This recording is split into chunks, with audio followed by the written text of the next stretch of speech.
Assalamualaikum warahmatullahi wabarakatuh. Saya Eti Susiati, calon guru penggerak angkatan 9 Kabupaten Cirebon. Saya didampingi oleh Pak Sarjo, rekan kepala sekolah saya, ya, rekan kepala sekolah saya di Kecamatan Susukan. Dia bertugas di SDN 1 Ujung Gebang. Alhamdulillah, selamat pagi Pak Sarjo.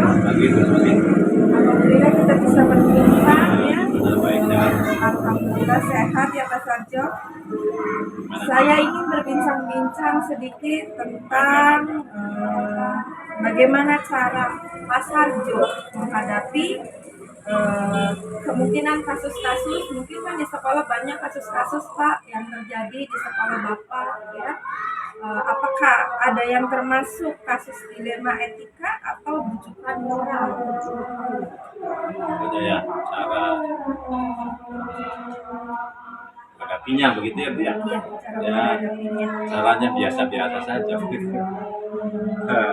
Mungkin secara umum ya untuk permasalahan-permasalahan yang timbul agar kita bisa mengklasifikasi atau bisa mengkategorikan itu masalah atau mungkin yang kami adalah mengidentifikasi dari kasus-kasus yang ada ya, dari masing-masing kasus atau masing-masing permasalahan kita identifikasi ya. Tentu saja untuk memahami kasus tersebut saya harus berkomunikasi dengan pihak-pihak yang terlibat, misalnya guru ini ya, kita mengadakan komunikasi yang baik, komunikasi yang efektif gitu ya. Setelah permasalahan sudah saya pahami, dari menggali informasi dari guru yang terlibat. Nah, terus selanjutnya akan melakukan beberapa hal untuk bisa memetakan atau memilih apakah kasus tersebut merupakan dilema etika atau rujukan moral. Kalau kita sudah ketahui dengan sedikit maka kita akan mengetahui kesimpulannya. Oh, ini maksudnya dilema etika atau ini maksudnya rujukan moral.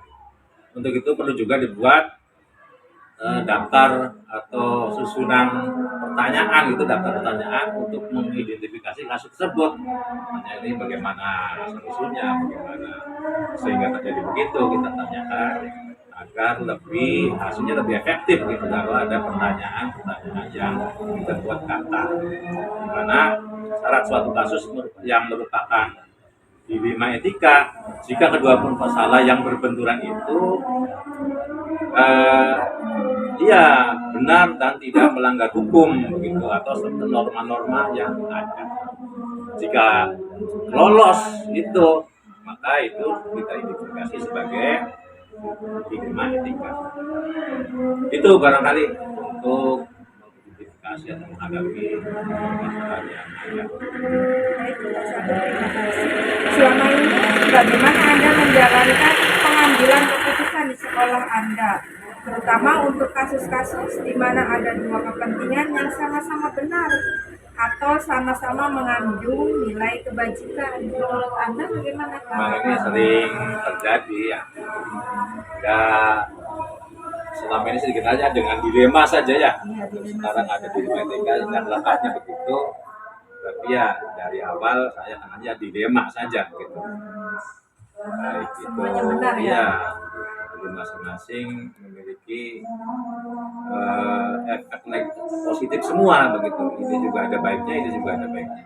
Barangkali untuk menyelesaikan kasus dilema seperti ini, saya akan mempertimbangkan kedua hal tersebut yang memang benar-benar ya bahwa itu sesuatu yang positif dan ini juga sesuatu yang positif. Membentuk faktor apa atau pihak mana yang dilibatkan. Apakah kepentingan ini menyangkut orang banyak atau kepentingan ini hanya menyangkut pribadi. Nah, apakah ini mengandung nilai-nilai kebenaran atau hanya mengandung nilai kesetiaan saja atau hanya berpola pada rasa adil dan belas kasihan atau berdampak untuk saat ini dan masa mendatang. Itu perlu dipertimbangkannya begitu. Kemudian langkah-langkah atau prosedur seperti apa yang bisa Pak Sarjo lakukan selama ini? Sebagai itunya ya, langkah-langkah atau prosedurnya, Langkah-langkah. barangkali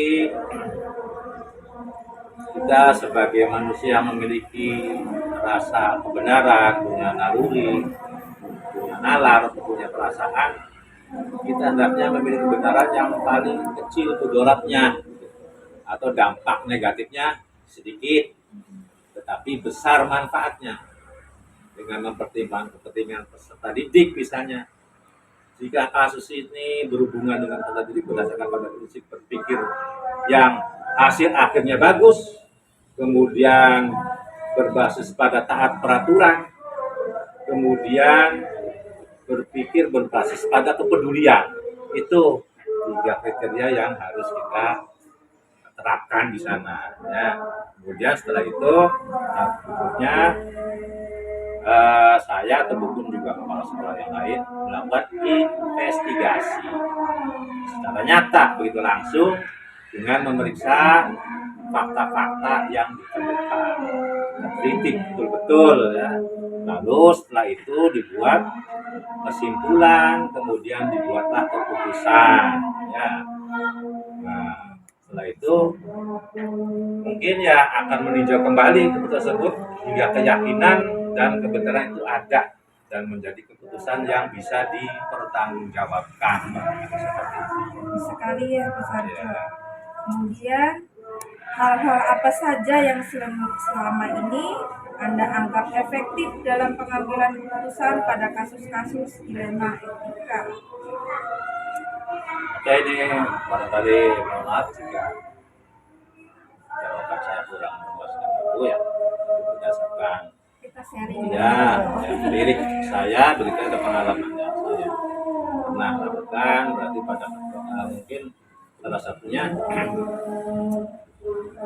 pada pengambilan kasus, pada pengambilan keputusan yang tadi itu ya, keputusan dari dilema etika, yang saya anggap hal efektif yang pernah dilakukan adalah menyederhanakan pokok permasalahan. Jadi permasalahan itu ya kecil kita hilangkan, besar kita tekan sehingga menjadi permasalahan yang kecil, gitu ya. Iya, menyederhanakan permasalahan dan membangun kebijaksanaan. Apapun permasalahannya, jika kita menentukan itu, meminimalkan permasalahan dan memberikan kebijaksanaan, maka insya Allah semuanya akan selesai, tidak bermasalah. Jadi begitu, Bu. Terima kasih Pak Sarjo. Selanjutnya, hal-hal apa saja yang selama ini merupakan tantangan dalam pengambilan keputusan pada kasus-kasus yang terjadi? Contohnya kasus dilema etika.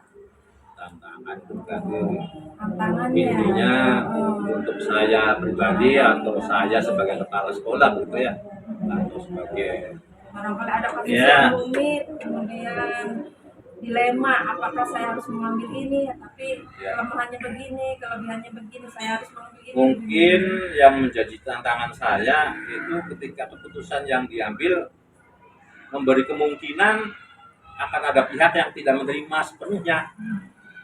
Nah ini, dan bagaimana cara proses yang tadi tidak diterima itu akhirnya bisa diterima dan bisa dipahami oleh pihak yang bersangkutan secara ikhlas.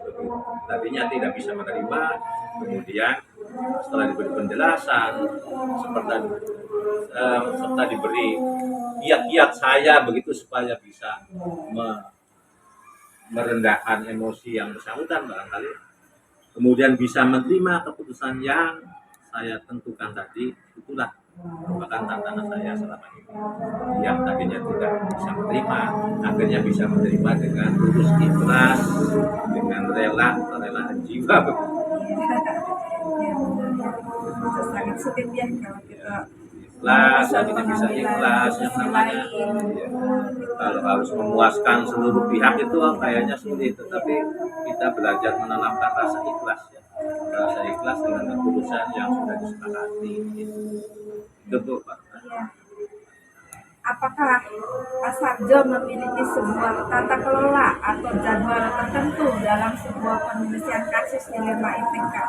Apakah Pak Sarjo juga langsung menyelesaikannya di tempat atau memiliki sebuah jadwal untuk penyelesaiannya, bentuk atau prosedur seperti apa yang Pak Sarjo jalankan atau lakukan? Barangkali kalau terjadwal sih tidak terjadwal, tetapi kita menggunakan skala prioritas gitu. Permasalahan mana yang dianggap urgen atau yang dianggap penting, permasalahan mana yang mengendaki agar lebih dahulu diselesaikan. Kemudian pada saat itu juga permasalahan ini bisa diselesaikan, maka ya secepatnya bisa diselesaikan. Jadi tidak ada jadwal kata tunggu terus hari apa, hari akan tanggal apa, tidak ya. Tapi kasus-kasus yang mana yang dianggap penting atau yang dianggap harus lebih dahulu ditangani, itulah yang dahulu ditangani. Berarti sesuai kondisi ya Pak? Ya, sesuai kondisi yang ada. Selanjutnya yang Pak Sarjo, adakah seseorang atau faktor-faktor apa yang selama ini mempermudah atau membantu Anda dalam pengambilan keputusan dalam kasus-kasus dilema etika? Menurut Anda bagaimana? Maksudnya seseorang itu apakah guru bisa membantu atau bagaimana gitu? Ya. Barangkali yang saat ini atau selama ini saya lakukan adalah komunikasi yang efektif, yang preventif, dan komunikasi yang penuh kekeluargaan. Jadi sering komunikasi apapun yang ada di seluruh warga sekolah. Ya. Saya selalu mengupayakan komunikasi yang efektif, yang kondisional, artinya bagaimana sebisa mungkin agar semua warga sekolah bisa memberikan kasih sayang atau emosional positif, baik tentang cara memahami ketika saya mengambil keputusan sebagai orang pemimpin dan kondisi-kondisi lainnya. Jadi tidak ada sesuatu yang tertutup, tidak ada sesuatu yang tidak tahu, semuanya dilakukan dengan transparan, dilakukan dengan cara terbuka. Pokoknya intinya komunikasi secara efektif dengan semua warga sekolah, itu saja. Selanjutnya Pak Sarjo, semua hal yang telah disampaikan alhamdulillah baik sekali. Pembelajaran apa yang Pak Sarjo dapat atau Pak Sarjo petik dari pengalaman Anda dalam mengambil keputusan dilema etika? Ya, intinya seperti yang sudah saya jelaskan di awal, pertama-tama yang kita lakukan dengan adanya masalah adalah mengidentifikasi. Dari situ artinya kita mengetahui masalah apa begitu. Ketika kita itu menjadi jelasnya, artinya jelas dari apa, bagaimana, siapa, di mana, mengapa, itu jadi semacam itu jenis kasus. Dan setelah itu melakukan pengujian atau uji ya, atau lebih tepatnya kontrol gitu kan, menguji biasanya mengujikan benar lawan benar, atau salah satunya benar, yang satunya salah, atau sama-sama benar. Itu kemudian setelah itu baru kita mengambil keputusan ya, dengan prinsip-prinsip yang tidak, jika di sekolah tidak merugikan siswa dan tidak merugikan. Itu saja. Jadi sampaikan. Terima kasih banget Pak Sarjo atas semua wawancara kita hari ini. Terima kasih juga Bapak sudah meluangkan waktunya dengan semua pertanyaan disebutkan dan pertanyaan dari saya. Saya akhiri. Wassalamualaikum warahmatullahi wabarakatuh. Assalamualaikum warahmatullahi wabarakatuh. Berjumpa lagi dengan saya. CGP Angkatan 9 Kabupaten Cirebon. Saya ditemani oleh Pak Haji Subandi, Kepala Sekolah SDN 3 Ujung Berung. Hari ini saya ingin berbincang-bincang dengan Pak Haji ya tentang satu titik kita berbagi sharing ya Pak Haji tentang kasus-kasus yang ada di sekolah. Gimana kabarnya Pak Haji hari ini? Alhamdulillah sehat, baik saja.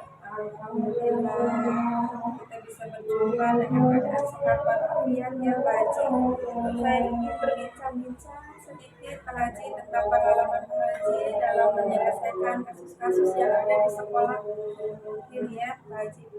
Yang pertama yang ingin saya tanyakan yaitu selama ini bagaimana Anda dapat mengidentifikasi kasus-kasus yang merupakan dilema etika atau rujukan moral? Kasus dilema etika biasanya cenderung muncul karena adanya kepentingan yang tidak sama di antara unsur-unsur atau pihak-pihak yang ada di sekolah, yang kemudian menjadi isu dan bahan diskusi serta pembicaraan di antara kemudian hal tersebut untuk bahan-bahan dan referensi untuk dibicarakan sekolah atau disampaikan ke kepala sekolah.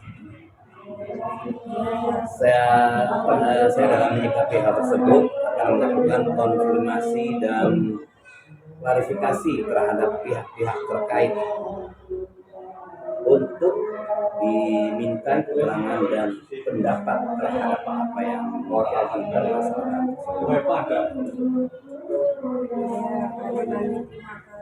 Selanjutnya ya, bagaimana Anda menjalankan pengambilan keputusan di sekolah Anda, terutama untuk kasus-kasus di mana ada dua kepentingan yang sama-sama benar atau sama-sama mengandung nilai kebajikan. Menurut Anda bagaimana tanggapannya Pak Haji?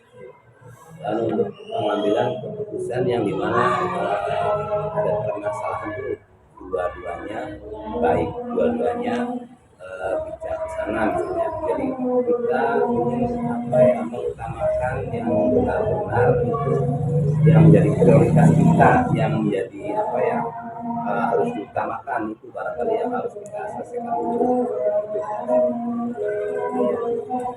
Terus langkah-langkahnya atau prosedur yang dipakai oleh Pak Haji bagaimana? Langkah-langkah yang saya lakukan adalah menentukan kasus tersebut berkesesuaian dengan job atau unit kerja apa. Kemudian melakukan koordinasi dan menjalin komunikasi dengan unsur-unsur yang terkait dalam unit kerja tersebut. Meminta pandangan dan dari unsur yang ada yang nantinya akan menjadi dasar dan pertimbangan pengambilan keputusan tersebut. Berarti harus lagi ya Pak Haji ya, meminta bantuan. Iya, jelas itu melibatkan internal sekolah. Terus yang selanjutnya, hal-hal apa saja yang selama ini Anda anggap efektif dalam pengambilan keputusan pada kasus-kasus dilema etika? Hal-hal yang efektif dalam pengambilan keputusan adalah senantiasa menjalin dan menjaga keberpihakan melalui kebersamaan dan komunikasi dengan unsur pimpinan, terutama yang dapat memperkaya referensi kita dalam kasus. Nanti kerjasama dengan atasan Iya, kita ya, itu Pak perlu Haji. itu dalam Iya, pengawas kita juga. Sharingnya. Selanjutnya Pak Haji, hal-hal apa saja yang selama ini merupakan tantangan bagi Bapak dalam pengambilan keputusan pada kasus-kasus dilema etika? Nah, mungkin tantangannya itu ada pada tataran penyesuaian diri terhadap keputusan yang sudah diambil, yang tidak mungkin bisa memuaskan kedua belah pihak.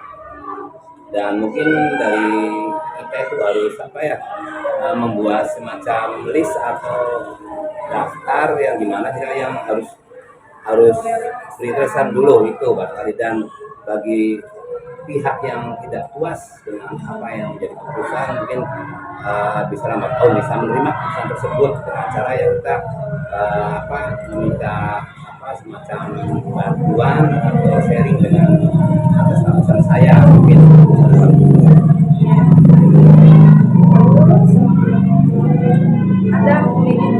Apakah Anda memiliki sebuah tata kelola atau jadwal tertentu dalam sebuah penyelesaian kasus dilema? Ya. Apakah Anda langsung menyelesaikan di tempat atau memiliki sebuah jadwal untuk menyelesaikannya? Bentuk atau prosedur seperti apa yang bisa Pak Haji lakukan atau jalankan? Untuk jadwal tentu tidak ada. Jadi kita biasa membuat list atau prioritas ya, yang mana yang harus diutamakan dan harus cepat diselesaikan, dan juga mungkin barangkali tidak membutuhkan tempat atau gimana, yang penting hal tersebut harus segera diselesaikan dengan sipon yang ada Sesuai kondisi, kondisi yang ada ya. Terus masalah yang harus dihadapi ya. Apakah harus segera diselesaikan atau bisa lebih terinci dalam misalnya. Adakah seseorang, misalkan contoh atau apa ya, atau faktor-faktor apa saja yang selama ini mempermudah atau membantu Anda dalam pengambilan keputusan dalam kasus-kasus dilema etika? Seseorang atau faktor-faktor yang mempermudah dalam pengambilan keputusan sesungguhnya tidak ada yang khusus, akan tetapi kita harus melibatkan internal sekolah dari gurunya, mungkin juga melibatkan komite sekolahnya juga dalam pengambilan keputusan atau penyelesaian masalah tersebut. Nah, dari semua hal yang disampaikan oleh Pak Haji, pembelajaran apa yang kita dapat dalam Pak Haji petik dari pengalaman Anda mengambil keputusan dilema etika? Mungkin yang pertama adalah memahami konteks permasalahan. Jadi kita tahu ini permasalahan ini harus segera diselesaikan dengan segera mungkin, kalau mungkin sangat urgen gitu. Dan yang keduanya adalah koordinasi dan komunikasi sangat penting adanya, karena selain untuk menjaga berharmonisasi lingkungan kerja, juga untuk memperbanyak referensi dalam pengambilan keputusan tersebut. Alhamdulillah Pak Haji, baik sekali Pak Haji dalam mengambil keputusan yang Bapak pimpin di sekolah ini. Terima kasih atas waktunya, terima kasih atas wawancaranya. Ya Pak Haji, alhamdulillah saya akhiri. Wassalamualaikum warahmatullahi wabarakatuh. Waalaikumsalam.